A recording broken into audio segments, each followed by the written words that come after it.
당뇨인이라면 유산소 운동을 많이 하실 겁니다. 저는 유산소 운동 중에 러닝을 좋아하는데요. 하지만 매번 속도나 거리에 대한 압박감에 시달렸습니다.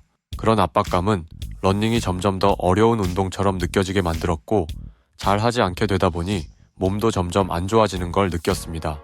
그러다 우연히 슬로우 조깅에 대해 알게 되었고 한 달 동안 직접 슬로우 조깅을 꾸준히 해보았습니다.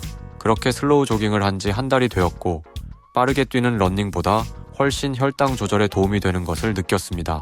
오늘은 혈당 조절에 도움이 되는 슬로우 조깅에 대해 알아보겠습니다. 이 영상을 보시고 여러분도 같이 해보신다면 더욱 혈당 조절에 도움이 될 것입니다. 조깅이란 천천히 뛰는 것을 말합니다. 이러한 조깅보다 더 느리게 뛰는 것을 슬로우 조깅이라고 하는데요. 걷기에서 뛰기로 넘어가기 직전의 속도로 달리는 것을 말합니다. 운동 효과가 적을 것 같다 라고 생각할 수 있지만 해보면 훨씬 더 큰 효과가 있는 것을 느낄 수 있는데요. 슬로우 조깅의 대표적 효과는 심폐기능 강화, 효율적인 지방 연소, 기분 및 스트레스 해소, 혈압 혈당 조절 효과 등이 있습니다. 같은 속도여도 걷기보다는 뛰기가 에너지 소모량이 2배가량 많습니다. 이에 슬로우 조깅은 체지방을 줄이고 신체 능력을 유지하는 데 도움이 됩니다. 일본 후쿠오카대 운동 생리학 연구실 연구팀 논문에서 이를 확인할 수 있는데요. 연구팀은 평균 나이 70.8세의 노인 81명을 대상으로 슬로우 조깅 효과를 실험했습니다. 1분간 슬로우 조깅을 한 후 1분간 걷기를 한 세트로 묶어 참여자들이 12주간 주마다 총 90세트를 수행하도록 했습니다. 실험 결과 슬로우 조깅을 꾸준히 하면 피하 지방과 근육 지방이 감소하고 앉은 자세에서 일어서는 능력이 향상하는 게 확인됐습니다. 연구팀은 골격근량이 적은 노인들이 12주간의 슬로우 조깅 프로그램을 수행한 결과 유산소 운동 능력과 근육 기능, 그리고 근육 조성이 개선됐다라고 논문에서 밝혔습니다. 방법은 너무나 간단합니다. 슬로우 조깅을 할 때의 자세는 시선을 바닥이 아닌 턱을 들고 전방을 바라봅니다. 체중 부하를 감소시키기 위해 발 뒤꿈치가 아닌 앞꿈치나 발 중간으로 착지해줍니다.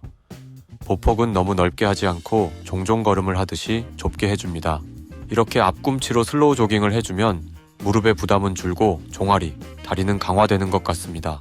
팔은 가슴 높이로 들어주어 자연스럽게 뛰는 듯한 자세를 취해줍니다. 이렇게 기본 자세를 잡고 천천히 뛰어주면 됩니다. 조깅의 속도는 말을 할 수 있을 정도로 가볍게 뛰어주는 것이 좋습니다. 만약 조깅 페이스를 정해서 하고 싶다면 스포츠 의학 전문가인 필립 마페톤 박사의 180 공식을 추천드립니다. 마페톤 이론은 무리를 피하면서 유산소 운동 효과를 극대화시키는 방법과 함께 운동 부하를 적절히 조절하면서 달리기 훈련을 해야 효과가 있음을 강조하고 있습니다. 이 180 공식은 부상 위험을 줄여주며 장기적으로 신체를 건강하게 할 수 있는 장점이 있는데요. 180에서 본인 나이를 뺀 숫자를 심박수로 적용해 운동 강도를 정하는 것입니다. 저는 30살로 180에서 30을 빼면 150입니다. 최대 심박수를 150으로 잡았을 때 저는 6분 30초에서 7분대로 뛰면 편안하면서도 적당한 운동감이 느껴집니다. 만약 슬로우 조깅이 처음이고 페이스 조절이 어렵다면 일단 몸이 힘들지 않다는 느낌이 들 정도로 하는 것이 좋습니다. 처음에는 20분 정도 슬로우 조깅을 한다는 목표로 시작해보시고 점차 시간을 늘려가 보시길 바랍니다. 뛰다 걷기를 반복하는 것도 좋은 방법 중 하나라고 생각합니다. 저 역시 20분으로 시작해 꾸준히 하다 보니 지금은 1시간 정도 힘들지 않게 조깅을 할 수 있습니다. 저는 슬로우 조깅을 30분에서 1시간 정도 해줍니다. 컨디션이 좋거나 시간이 된다면 1시간 이상 슬로우 조깅을 해주는데요. 이날은 50분 정도 슬로우 조깅을 하면서 연속 혈당 측정기로 혈당이 어떻게 변화하는지 측정해 보았습니다.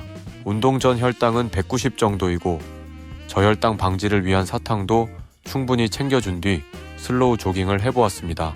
슬로우 조깅을 하기 전 가볍게 동적 스트레칭으로 몸을 풀어줍니다.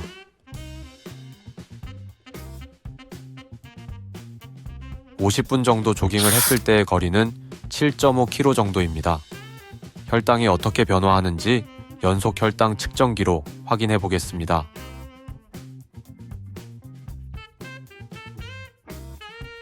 운동 시작한 후로 바로 혈당이 잘 떨어지기 시작하더니 운동을 마친 시점에는 128 정도로 대략 60에서 70 정도 혈당이 낮아진 것을 볼 수 있습니다.